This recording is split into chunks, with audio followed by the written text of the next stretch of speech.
salam sejahtera bagi kita semua. Perkenalkan, nama saya Rifka Katarina Tano. Saya dari kelas 9D. Pada kesempatan kali ini saya akan mempresentasikan tentang bioteknologi proses pembuatan kecap. Bioteknologi adalah proses untuk menghasilkan produk barang atau jasa yang meningkatkan kesejahteraan umum. Di sini ada gambar clipping tentang proses pembuatan kecap. Nah, ada beberapa tahapan proses pembuatan kecap, seperti yang pada tahap pertama yaitu menyiapkan bahan dasar proses pembuatan kecap, yaitu kedelai. Biasanya kita sering lihat pada televisi, handphone, internet, atau produk kecap lainnya. Biasanya kecap itu menggunakan kedelai hitam, tapi bisa juga menggunakan kedelai putih. Ini ada gambar kedelai putih, ada gambar kedelai hitam. Kedelai itu adalah salah satu jenis kacang-kacangan yang merupakan bahan dasar untuk mengolah bahan pangan seperti tahu, tempe, kecap, atau bahan olahan pangan lainnya.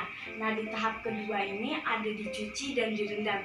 Dicuci ini berguna supaya kedelai itu terlihat bersih, dan jika direndam supaya kulit ari-ari pada kedelai ini terkupas dan lebih bersih dan siap untuk digunakan.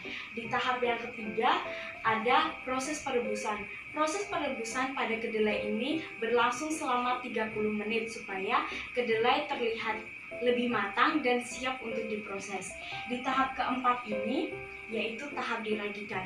Pada proses pembuatan kecap ada dua tahap diragikan. Yang pertama, tahap diragikan menggunakan jamur Aspergillus wenti dan jamur Rhizopus sp.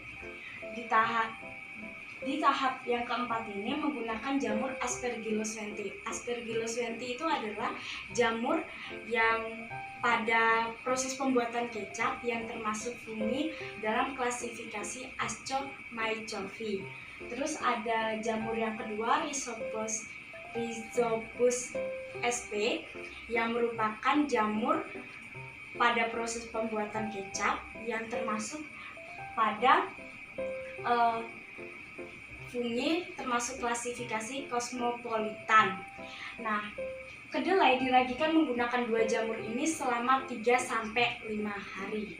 Setelah itu tahap yang kelima, tahap diragikan yang kedua menggunakan larutan garam. Kedelai direndam menggunakan larutan garam yang berguna supaya awet kedelainya pada kecapnya nanti, dan diragikan berlangsung selama waktu 3-4 minggu. Tahap yang keenam ini ada tahap memasak.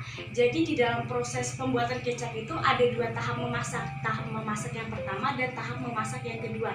Ini adalah tahap memasak yang kedua. Tahap memasak yang kedua menggunakan air hingga air nanti mendidih. Nah, di tahap yang ketujuh ini ada proses penyaringan. Proses penyaringan dari tahap memasak yang pertama ini. Setelah itu ada tahap yang ke-8. Tahap ke-8 ini tahap memasak yang kedua pada proses pembuatan kecap. Tahap memasak yang kedua ini kedelai sudah dicampurkan berbagai macam bahan seperti air, gula, garam, dan bahan-bahan lainnya dan diolah menjadi kecap. Setelah itu tahap ke-9 ada tahap proses penyaringan yang kedua.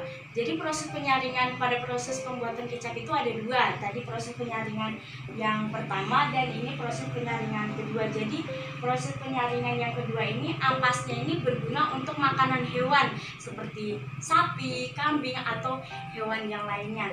Setelah memasak yang kedua tadi, tahap memasak yang kedua itu sudah diolah menjadi kecap dan ampasnya sudah diambil dan menjadi kecap. Inilah kecap yang dihasilkan, dan ini produk yang dihasilkan dari makanan dari menggunakan kecap seperti mie goreng, nasi goreng, mie ayam, atau makanan yang lainnya. Sekian dari presentasi saya. Mohon maaf jika ada kesalahan. Terima kasih.